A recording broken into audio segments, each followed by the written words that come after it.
Olá, bem-vindo aí à correção do nosso quarto simulado, do QOA, na parte, claro, de História Militar Naval. Então vamos discutir as questões aí. Vem comigo.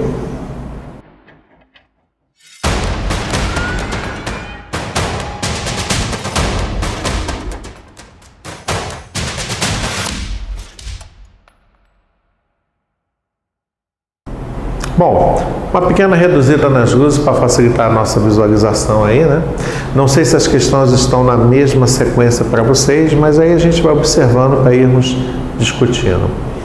Aqui logo nessa questão, abaixo, temos o mapa do entorno do mar Egeu, incluindo a ilha de Creta, hoje parte do território pertencente à Grécia. A imagenzinha aqui para mostrar para vocês, Europa, Ásia, o mar Egeu separando o que é a Europa da Ásia e acentuado aqui, bem demonstrado, a ilha de Creta. Qual é a discussão aqui dessa questão? Como ficou conhecida a ilha de Creta lá na Antiguidade? A gente sabe até que pela própria condição de ser uma ilha cercada totalmente de água, essa condição insular na Antiguidade era determinante para as relações dos povos com o meio líquido. 100% cercada por água, 100% relacionada com esse fator aí, dependente dele. Por isso que a ilha de Creta, lá na Antiguidade, ficou conhecida como a primeira nação a ser regida pelas questões do mar, a ter se constituído, crescido, desenvolvido e depois até mesmo fracassado pelas questões marítimas. Tudo bem que a sociedade minoica, essa sociedade da ilha de Creta, ou sociedade cretense também, que pode ser chamada, ela sucumbiu por N outras razões. Não foi uma falha marítima, mas justamente pelos cataclismas e problemas políticos que vieram, ela acabou sendo dominada pelas comunidades gregas da península. Então a nossa ilha de Creta foi conhecida como a primeira talassocracia da história. O que geralmente cria um pouquinho de dúvida no pessoal na leitura do material do Almirante Caminha, do livro que ele coloca dentro da bibliografia de vocês, é a questão dos fenícios. Mas não foram os fenícios primeiros a desfrutarem, se desenvolverem, produzirem algo em relação ao mar? Nessa questão, os fenícios são os primeiros a transferir algo que já era feito em terra para algo que passou a ser feito no mar. Então, eles são a primeira sociedade anfíbia, aquela que se desenvolveu em função do mar, cresceu em função do mar, mas levando o que já tinha. No caso de Creta, ela nasce pela questão do mar, vive em função da questão do mar, é uma talassocracia e é a mais antiga que existe na história. Então ela é conhecida como a primeira talassocracia da história. Ok? Facinha, vamos para a segunda aí. Bom, a segunda está um pouquinho quebrada aqui nos textos, então vamos por partes. Durante as campanhas militares ocidentais, sempre com aquele cuidado no balizamento nas questões, o texto introdutório das questões coloca vocês no tempo e no espaço.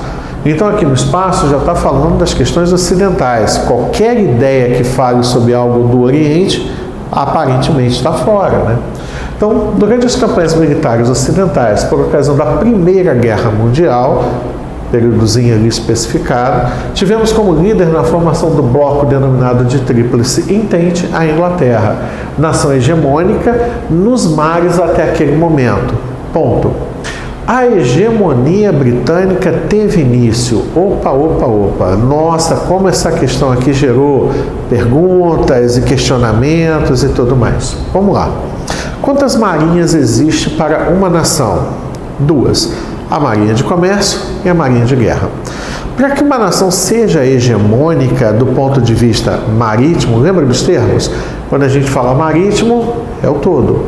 Se eu usar o termo naval, é só militar. Então, para que uma nação se torne hegemônica marítima, ela tem que ter o domínio tanto comercial quanto militar nos mares. Ela tem que ter a marinha de comércio e a marinha de guerra em uma posição privilegiada, senão ela não vai ter alcançado essa hegemonia. Se ela for só militar ou só comercial, não completa o processo. E tanto faz se começa a sua hegemonia, se o princípio de uma sociedade em relação a essas questões de marinha é a marinha de guerra, como por exemplo os Estados Unidos, né? Ou se é uma marinha de comércio, como a maior parte das outras nações, tanto faz. Importa é que a hegemonia será alcançada quando tiver os dois. Se tiver só um ou só o outro, não é. Mas onde começou isso? Durante as guerras entre Holanda e Inglaterra, as guerras anglo-holandesas, a Inglaterra buscou, em 3 eventos que a gente estudou em sala, vimos aqui, a Inglaterra buscou alcançar uma hegemonia, ou comercial ou militar. Alcançou? Não. A gente sabe que tudo que a Inglaterra tentou na primeira, segunda e terceira guerra entre ingleses e holandeses, as guerras anglo-holandesas, os objetivos buscados não foram alcançados plenamente, apenas parcialmente. Um ganho aqui, um ganho ali. Inclusive, quando a gente termina as guerras anglo-holandesas, é declarado uma espécie de empate técnico, né, onde cada uma teve uma vitória e em uma das guerras não há uma vitória exatamente, a gente não pode apontar nenhum vencedor, nenhum derrotado. Então, quando junta tudo num pacote e divide, acaba indo metade para cada um. Foi um empate. Quando a Inglaterra alcançou a hegemonia militar nos mares ou comercial, qual delas veio primeiro? Primeiro veio a comercial. A gente, quando passou pela história de Portugal, pela história da Inglaterra e pela história da Espanha, e França, né, todas essas nações aí, inclusive também Holanda, eu até falei para vocês, quando o rei de Espanha morre e não tem herdeiros, acaba acontecendo um pequeno racha nessa questão das 5 nações que a gente observa. De um lado dessas nações ficou a França e a Espanha unidas.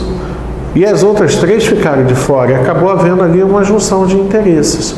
Qual foram as 3 que ficaram de fora? Justamente a Holanda, Portugal e Inglaterra.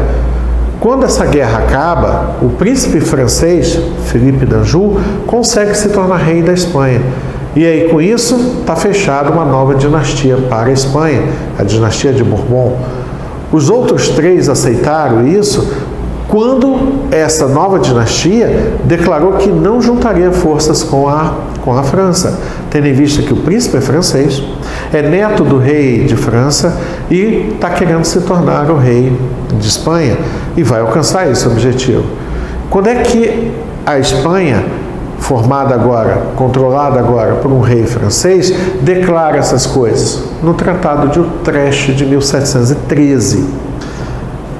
Tranquilo? Nesse período, durante a guerra de sucessão do trono espanhol, a gente observa que Portugal, que descobre ouro no Brasil, depois da expulsão dos holandeses e tudo, tem dinheiro, mas não tem meios. A Inglaterra tem meios, mas não tem dinheiro, e eles se juntam. É o Tratado de Methuen, de 1703. Nesse tratado, todo o comércio português está subordinado aos interesses ingleses. E ali injetou dinheiro na economia inglesa que fortalece eles na guerra. Inclusive, a gente viu franceses atacando o Rio de Janeiro em 1710 e 1711.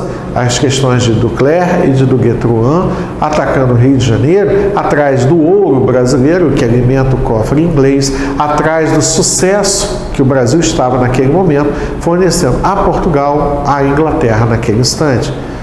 Quando a guerra acaba, Tratado de Utrecht de 1713. Mas tem um detalhe a mais. Nesse tratado foi quando a Holanda cedeu o que a Inglaterra tentou nas 3 guerras anteriores, nas guerras anglo-holandesas. O que a Inglaterra queria? Ser a primeira a ser escolhida para exercer a 3ª bandeira de comércio. E isso é alcançado no Tratado de Utrecht de 1713. Então, naquele momento, em 1713, com o Tratado de Utrecht, a Inglaterra ganhou a hegemonia comercial marítima, de ser a primeira escolhida para exercer a 3ª bandeira de comércio. E o pau comeu solto. Nesse período de 1713 até 1814, 7 eventos militares colocaram ingleses e franceses em lados opostos, arrastando seus aliados. Por isso que a gente apelida esse século XVIII desse século de uma Segunda Guerra dos 100 anos, porque de novo a gente vai ter Inglaterra e França em um período de 100 anos em batalhas. Não é igual à Guerra dos 100 anos original, que dura 116 anos, envolve somente Inglaterra e França. Mas a Segunda Guerra dos 100 Anos envolve outras nações também. Você viu que o tratado feito entre Portugal e Espanha em 1750, o Tratado de Madrid, ele acaba sendo desfeito pelo Tratado do Pardo de 1761. Por quê? Porque de 1754 a 1763 nós temos a Guerra dos 7 Anos, tá? Que acaba pelo Tratado de Paris de 1763. Ano, inclusive, que o Marquês de Pombal até transfere a capital do Brasil para o Rio de Janeiro, saindo de Salvador, vai reforçar os mecanismos militares da colônia, vai colocar uma esquadra operando exclusivamente no Brasil, e já que vai ter uma esquadra exclusivamente operando no Brasil, tem que ter arsenais para poder apoiar. Ele cria o arsenal do Rio de Janeiro em 63, reforça o arsenal, porque a antiga Ribeira das Naus, em Salvador, é transformada em arsenal, e cria outros arsenais também, Belém do Pará, Recife, para dar apoio aos navios militares. Arsenais cuidam de navios militares, para dar apoio aos navios militares na defesa da colônia brasileira, dos interesses do Brasil. Quando vem o último evento da Guerra dos 7 Anos, Segunda Guerra dos 7 Anos, é o evento que vai ter as guerras napoleônicas ali. São várias. Desses eventos todos, Inglaterra e França fecham o último evento em que estão em lados opostos de uma guerra. Nunca mais Inglaterra e França ficaram em lados opostos. Mas você lembra da Batalha Naval de Trafalgar, em 1805, quando o almirante Nelson venceu a esquadra franco-espanhola, que era comandada pelo almirante Villeneuve.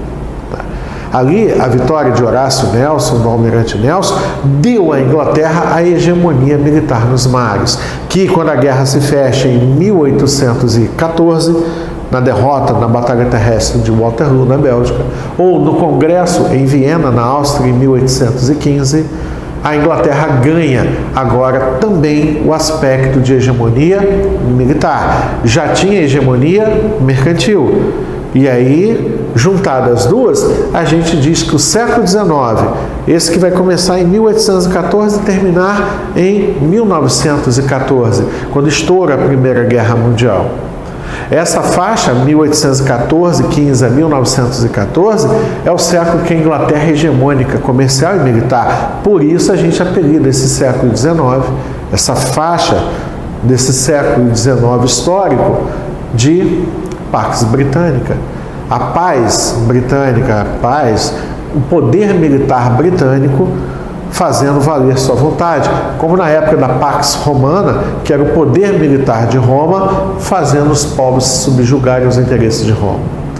Então, quando alguém pergunta para você onde é que começou essa jornada, onde é que a Inglaterra galgou o primeiro degrau, o primeiro patamar, o primeiro estágio para poder um dia se tornar totalmente hegemônica, ela alcança esse objetivo em 1713, no Tratado de Utrecht de 1713, e completa ao vencer as guerras napoleônicas, onde ela se torna hegemônica também do ponto de vista militar.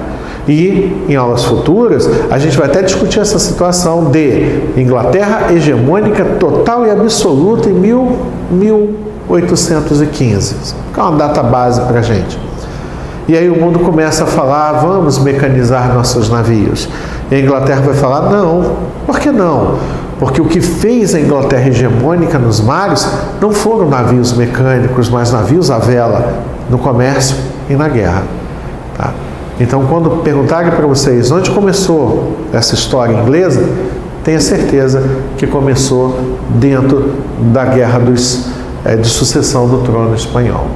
Isso estava na nossa opção, eu não vou lembrar a letra, estava aqui, na opção D. Com a guerra de sucessão do trono espanhol, pois devido ao Tratado de Methuen e do Tratado de Utrecht, assinados respectivamente no início e no fim desta guerra de sucessão do trono espanhol, a Inglaterra deu início a era denominada de Segunda Guerra dos 100 Anos, disputando as linhas de comércio nos mares com a França. Depois é que virá o sucesso militar. Tá? Então foi aqui o começo da hegemonia inglesa. Ah, não podia ser antes? Tipo, na época de Henrique VII, ao fazer a Marinha de Comércio, na época de Henrique VIII, que fez a Marinha de Guerra, e tudo caiu nas mãos de Elizabeth, com seu imenso poder, que ela não podia aplicar porque não tinha gente para fazer isso daí. E aí veio o declínio, a decadência. Você não pode ter hegemonia em um período de decadência. Você não pode ter hegemonia com um processo de decadência ali. Então, só depois que a Inglaterra começa a ressurgir nessas questões, só depois que a Inglaterra conseguir esse objetivo com a Holanda, é que ela vai alcançar um primeiro objetivo hegemônico. Depois, o segundo objetivo hegemônico, militar. Juntar os dois e aí se tornar totalmente hegemônica. Legal? Vamos para a questão número 3, então. A terceira fala sobre a conquista de Constantinopla pelos turcos em 1453. Se guardar que foi em maio, melhor. Se guardar 29 de maio, perfeito. Então, 29 de maio de 1453, seguida pouco depois da Ásia Menor e da Península dos Balcãs, acarretou a supressão do tráfico marítimo comercial que as cidades marítimas da Itália mantinham com os portos do Bósforo, do Mar Negro e do Cáspio. As especiarias orientais tornaram-se mais caras e, portanto, mais raras, levando a Europa a buscar alternativas para a manutenção das linhas regulares de comércio. A Europa teve em Portugal a primazia desse processo. E o que seria correto a gente afirmar? 1453, o mundo acorda para a necessidade de se buscar uma alternativa para o comércio que era feito no Mediterrâneo pelas cidades marítimas italianas. Wagner não foi antes? Portugal não se lança às grandes navegações em 1415? Concordo. E assim está na bibliografia do mundo inteiro. Portugal se lança às grandes navegações em 1415. A diferença é que Portugal não buscava o que já existia. Portugal buscava aquilo que não existia na Europa. Por isso, no começo da jornada portuguesa na costa africana, Portugal busca na costa africana o que está faltando na Europa, principalmente mão de obra e dinheiro. Ouro, prata, cobre, para fazer as moedas. Ué, mas não tinha moeda na Europa? Não, a moeda tinha ido parar na Ásia, nas trocas entre o comércio europeu e asiático, onde o produto asiático, as especiarias, eram muito mais caras e, portanto, muito mais raras, muito mais difíceis de se obter. Mas existiam, tá? Existiam. Então Portugal está buscando aquilo que não existe. Só que a queda de Constantinopla em 1453 abre para a Europa a necessidade de buscar agora um novo caminho, tendo em vista que o Mediterrâneo foi prejudicado. O Mediterrâneo foi meio que fechado a isso daí. Tá? Então o que teria sido correto a gente colocar? Muito bem. A letra C dizia que os descobrimentos... Pequeno salto aqui, deixa eu voltar. Os descobrimentos portugueses no Atlântico deslocaram as correntes mercantis que cruzavam o Mediterrâneo da Ásia para a Europa. Antes era pelo Mediterrâneo, e os descobrimentos portugueses no Atlântico fizeram a Europa olhar para o Atlântico e lá pensar, buscar uma alternativa, um caminho para poder se chegar à Ásia. Mas, até mais interessante do que apontar, o que é muito óbvio, é apontar os defeitos das outras opções. Afinal de contas, as outras estão erradas, não é? Vamos lá. A letra A dizia que, com o apoio português, as cidades marítimas italianas de Gênova e Veneza puderam superar os entraves criados pelos povos árabes do Mediterrâneo. Não. Portugal substituiu as cidades marítimas italianas. Não contribuiu com elas, não ajudou elas. A letra B dizia que os desenvolvimentos náuticos promovidos pela chamada Escola de Sagres, partilhados entre as nações cristãs, muita coisa vazava informação. Partilhada é outra história. Tá? Mas vamos tentar, incluindo essas italianas, permitir as navegações mais arrojadas feitas por genoveses como Cristóvão Colombo. Tá? Isso aí roubando informações, copiando o que Portugal construía, não porque tenha sido partilhado. Né? Os instrumentos náuticos existentes à época das grandes navegações, na letra D, como o astrolábio e a bússola, ambos de fabricação portuguesa, não. O astrolábio é italiano. A bússola veio da China. Não foram os portugueses que fizeram esses instrumentos. E na letra E, o grande sucesso obtido pela Europa na busca de alternativas comerciais foi alcançado a partir da junção de interesses entre Portugal e Espanha, não. Atrito, brigas, Tratado de Alcácer Toledo, Tratado de Tordesilhas, tudo ali é disputado. Entendeu? Não há junção de interesses, há concorrência de interesses aí. Legal? Questão 4? Vamos lá. Na questão 4, a Guerra Civil Americana, ou Guerra de Secessão, né, foi um conflito armado travado entre os estados do Sul, do Norte dos Estados Unidos. O conflito começou em 12 de abril de 61 e só teve fim em 22 de junho de 65. A guerra aconteceu após o clima de tensão gerado pelas eleições de 1860, que elegeram o presidente Abraham Lincoln, representante do Norte, anti-escravista, e começa toda a treta entre Norte e Sul. Esse triste capítulo da história americana está, faltou o acento, perdão, marcado por diversos avanços tecnológicos, fruto das revoluções industriais e de conflitos sociais sobre o emprego da mão de obra escrava. Mas tem uma mentira no meio, e olha, estava logo na letra A. Né? Era uma mentira, era incorreto a gente afirmar sobre aquele evento o quê? O que a questão A dizia? Se é mentira, vamos consertá-la, né? Ela dizia que com o fim das guerras napoleônicas em 1815, a marinha mercante de guerra americanas voltara à senda do progresso. Opa! Depois do fim das guerras napoleônicas, a marinha americana voltou ao progresso? Complicado isso. Na Nova Inglaterra, as áreas ali dos Estados Unidos, a construção naval atingiu elevados índices de perfeição e de suas carreiras saíram os famosos Clippers, poderosos navios a vela que foram fundamentais na vitória do Norte na Batalha de Hampton Roads, na Guerra Civil Americana. Se você não percebeu que a Marinha Mercante Americana está com um problemaço nas mãos, porque os Estados Unidos querem crescer em trens, querem crescer na direção do oeste, e aí não valoriza suas marinhas nesse aspecto, você rapidamente percebeu que se o Clipper era um navio à vela, Hampton Roads representa navios mecânicos, forrados de ferro em batalha. Essa é a primeira batalha naval entre navios encoraçados, e não entre navios a velas. Eram navios mecanizados, navios que carregavam pesadas carcaças de metal, de ferro, com 4,5 polegadas de espessura, para se protegerem dos tiros de canhões. Então, com certeza, Hampton Roads não é uma batalha entre navios a velas. A última batalha travada entre navios a velas, lembra? Navarino, 1827. A Batalha de Hampton Roads, 1862. Tá? Se brincar aí que 27 acabou 30 para 60 são 30 anos, do 3 para lá, 3 para cá, tem 35 anos a última batalha travada usando navios a velas nas operações. Dali em diante os navios são mecanizados. E Hampton Roads é uma batalha entre dois navios mecânicos, dois navios que estão ali em projeção de poder. Tudo bem? Segue então. A próxima questão nossa, pegar o textinho ali em cima, vai falar que abaixo temos uma gravura retratando a produção de açúcar no Brasil. Tinha a gravura para você dar uma pequena observada. Claro que lá na prova as imagens vêm em preto e branco e tudo mais. Isso não ajuda muito a identificar, por isso que a Marinha sempre coloca um texto explicando o que está ali. A partir do início da colonização brasileira, com a expedição de Martim Afonso de Souza, foram tomadas várias medidas de incentivo à construção de engenhos e os primitivos modelos empregados pelos portugueses nos arquipélagos próximos à Costa d'África foram substituídos por engenhos de água, por almanjarras e trapiches puxados por animais aqui no Brasil.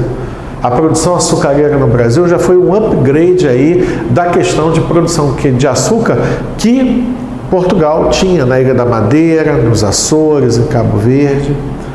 Tá? Inclusive é no Brasil, só para ter curiosidade, que foi desenvolvido o primeiro engenho que tinha 3 cilindros. Ao mesmo tempo em que a roda girava num único sentido, os 3 cilindros giravam numa situação que conseguia espremer a cana de modo mais rápido para obter um produto mais rápido, facilitando o trabalho. Invenção de um brasileiro aqui que acabou se espalhando para o mundo inteiro o sistema de engrenagens para tocar 3 cilindros na mesma direção, mesmo sendo por engrenagens opostas que eram colocados. Só por curiosidade. Bom, A produção açucareira colonial brasileira foi parcialmente interrompida a partir de qual evento abaixo relacionado? Rapidinho a gente lembrou. Holandeses vêm para o Brasil atrás do que é deles, da produção de açúcar que eles financiaram, para eles poderem manter o abastecimento do mercado europeu e continuarem com suas atividades mercantis. Mas por que os holandeses não faziam isso? Porque eles foram proibidos pelo rei de Espanha. Peraí, como é que é? O rei de Espanha proibiu os holandeses fazerem comércio no Brasil? Como assim? Estamos sob a União Ibérica. E sob a União Ibérica, o que Portugal ganhou de Espanha foi inimigos. E um deles, a Holanda, grande parceiro comercial de Portugal. E aí os holandeses passaram a ter que vir buscar no Brasil o que os portugueses não entregavam mais para os holandeses. E eles invadem o Brasil. Depois de 2 invasões e de quase 3 décadas de ocupação do Brasil, os holandeses foram expulsos pela insurreição pernambucana, pelo processo interno que aconteceu aqui no Brasil contra eles. Só que quando os holandeses foram embora, lembra da aula? Eles foram embora levando tudo. Levou o mercado consumidor, o transporte, o capital de investimento e os profissionais que eram habilitados na produção de açúcar, tudo para a América Central, tudo para as Antilhas, onde hoje fica Haiti, Cuba, República Dominicana, essas regiões ali. E ao levar a produção de açúcar para lá, o Brasil entra numa fortíssima decadência desse período, dessa época da questão da produção açucareira aqui no Brasil. Não acaba, mas chega bem perto da estaca zero mesmo em relação a isso. Então, onde é que a gente vai ter esse interromper aí das questões? Na letra D dizia com a expulsão dos holandeses em 1654, que tinham como base a província de Pernambuco quando foram expulsos. A partir dali, a gente vai ficar numa situação bastante complicada, não tendo capital, transporte e mercado consumidor. A decadência brasileira é parcialmente resolvida quando, no final deste século XVII, é encontrado ouro no Brasil. Em regiões hoje como Ouro Preto, Sabará, como aquelas áreas ali, São João del Rei, Tiradentes, hoje a cidade de Tiradentes. Então, tudo isso daí acabou, ao ser descoberto ouro nessas regiões, tamparem o buraco da economia colonial brasileira em relação lá a Portugal. Mas, não esqueça, final desse século XVII e início do século XVIII, a questão do ouro também foi responsável por atrair estrangeiros ao Brasil, para tentar tirar dos portugueses o benefício da produção de ouro. E os ataques franceses é o que estão na bibliografia de vocês. Aqueles de Duguay-Trouin, em 1711, alcançando todo sucesso, ou até mesmo de Duclerc, que em 1710 obteve um fracasso nessas condições. Legal? Segue para a questão número 6.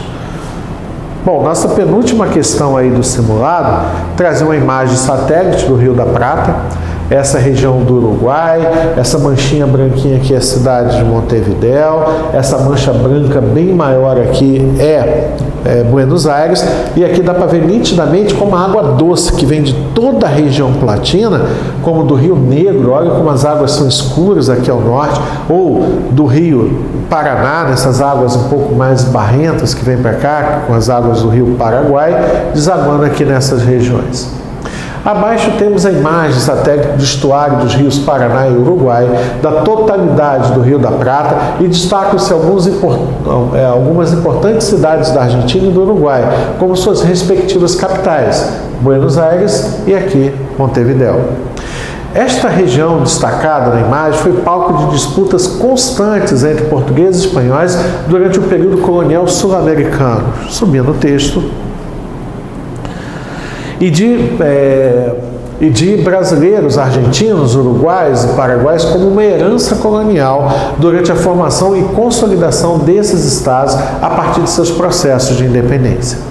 Marque abaixo a opção correta sobre o conflito platino que tem envolvido essa região, conflitos platinos? E temos vários aí, né? Então vamos lá para a gente ver o que estava certo ou o que estava errado aqui. A letra A dizia que a coroa portuguesa, interessada em estender seus domínios até o estuário do Prata e a continuar captando a prata peruana do porto de Buenos Aires, fundou uma colônia fortificada, denominada Colônia do Sacramento, na margem direita do Rio da Prata em 1680, levando ao Tratado de Lisboa de 1681. Ué, Vale, o que está errado aí? Tá tudo certinho, local, data, tudo bacaninha. Certinho não.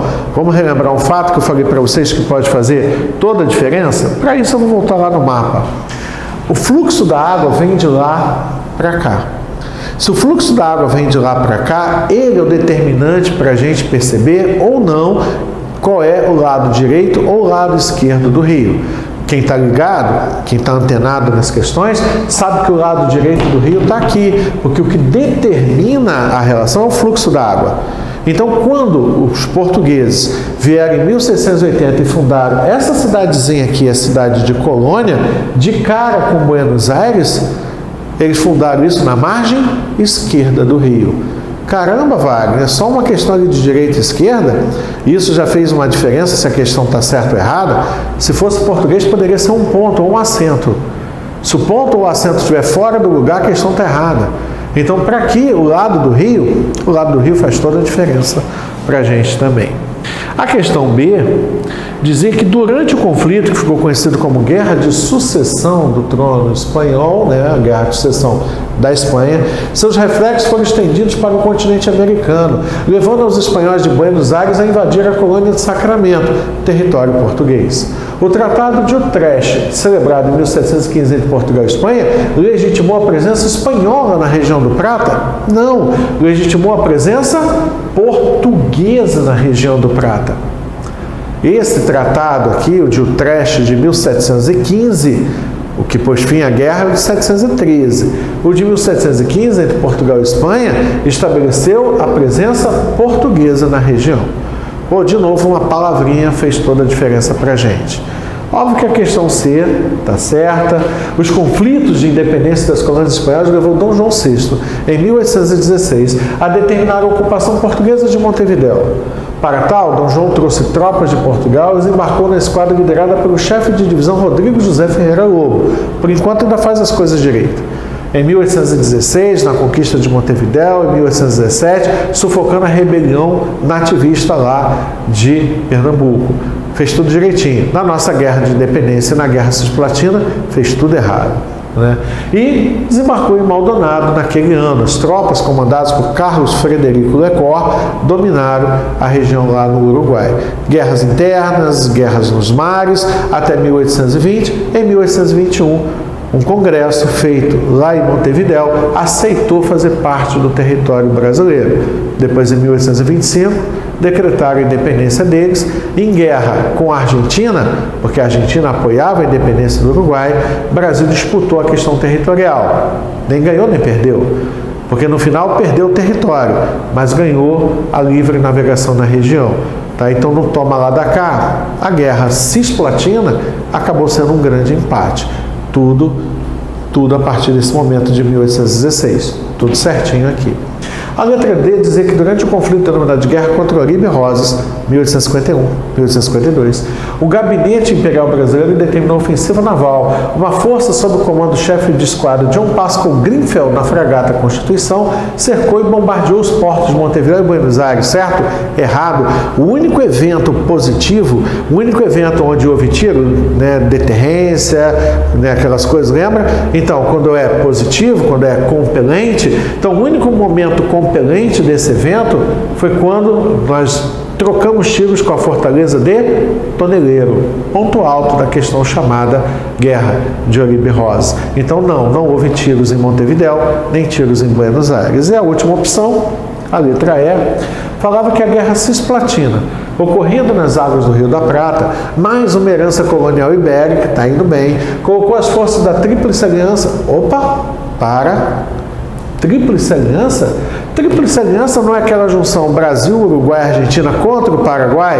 Então é claro que não está na Guerra Cisplatina, né? Então realmente só a opção C estava certa para a gente. E partindo para a última questão desse simulado, Com a morte em 1642, o primeiro-ministro francês Armand Jean Duplessis, cardeal e duque de Richelieu, a França caiu em depressão política e econômica até a subida ao ministério de Jean-Baptiste Colbert, em 1661. Colbert foi responsável por um período de grande prosperidade e novo poderio, consequência de sua hábil política econômica, até sua morte em 1683. Ele foi responsável pelo apogeu mercantilista francês. Suas principais leis foram as Ordenanças do Comércio de 73 e as Ordenanças Marítimas de 81.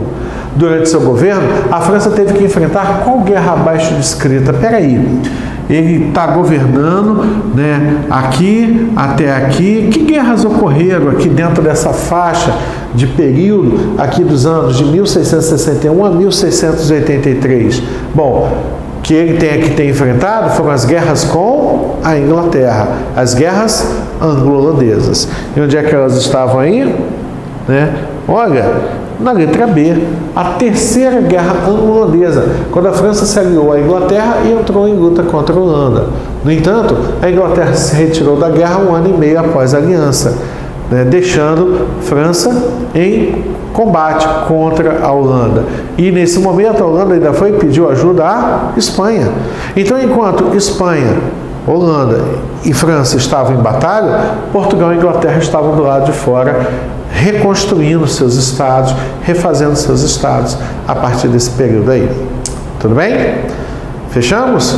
Qualquer dúvida, entre em contato com a gente aqui no curso, se algo não ficou claro para você, e até o próximo simulado.